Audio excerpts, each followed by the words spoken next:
The conjuring ছবির enable ডলকে সিনেমার পর্দায় দেখার পর রীতিমতো চমকে উঠেছিলেন ছোট থেকে বড়রাও। তবে এটি একটি সিনেমা, কিন্তু সিনেমার গল্পের কোনো চরিত্রই বোধহয় পুরোপুরি কাল্পনিক হয় না। সম্প্রতি লন্ডনের একটি ঘটনার এই সপক্ষে মিলেছে কিছু চাঞ্চল্যকর তথ্য। প্যারানর্মাল ডিটেকটিভ লি স্টিয়ার জানিয়েছেন, অনলাইন থেকে কেনা একটি পুতুল ভয়ানকভাবে তার ঘাড়ে আছড়ে দিয়েছে।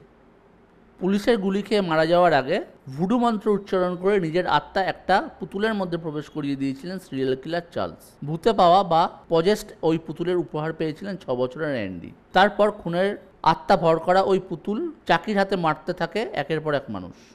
ভূতগ্রস্ত পুতুল চাকিকে নিয়ে তোলা ছবি, চাইল্ডস প্লে দেখার পর পুতুলের প্রতি ভয় বা পিডিওফেবিয়া যেন অনেকটাই বেড়ে গিয়েছিল সর্বত্র। তবে এই ভয় অন্য স্তরে পৌঁছে যায় আরও 25 বছর পর।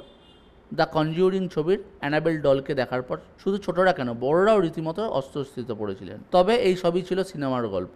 বাস্তবে এমনটা কখনোই হবে না, এমন ভরসা প্রায় ছিল সবারই। সেই ভরসার জোর ধাক্কা খেয়েছে সম্প্রতি লন্ডনের একটি ঘটনা। আলোচ্য চরিত্রটি পজেস ডল বা ভূতে পাওয়া পুতুল হলেও নয়, কারণ এমনই একটি পজেস ডলের হামলাতেই নাকি বিলেতে আহত হয়েছেন 17 জন মানুষ। কোথাও অস্বাভাবিক কোনো ঘটনা ঘটছে এমনটা কানে এলেই সেখানে গিয়ে কার্যকর অনুসন্ধান করাই নেশা প্যারানর্মাল ডিটেকটিভ লি স্টিয়ারের। কিন্তু ঘটনার অস্বাভাবিকতায় ঘাবড়ে গিয়েছেন ওই পরাবাস্তব বিশেষজ্ঞ নিজেই, কারণ এই অভিজ্ঞতা ওর নিজেরই। লি সংবাদ মাধ্যমের কাছে বলেছেন, অনলাইনে $1000 দিয়ে একটি পুতুল কিনেছিলেন তিনি। ওই পুতুলটাই পজেস বলে আমার মনে হয়েছে। এটিও অ্যানাবেল ডলের মতোই মেয়ে পুতুল। সেটাকে আমার ব্যক্তিগত মিউজিয়ামে রেখেছিলাম। সাউথ ইয়র্কারশায়ার রাথারহ্যামে ওই মিউজিয়াম এমন অনেক সামগ্রী আছে যেগুলো নানারকমভাবে অলৌকিক ঘটনার সঙ্গে যুক্ত বলে দাবি করেন তিনি। সেই মিউজিয়ামের একটি পুতুল ভয়ানকভাবে লির ঘাড়ে আছড়ে দিয়েছে বলে জানিয়েছেন তিনি।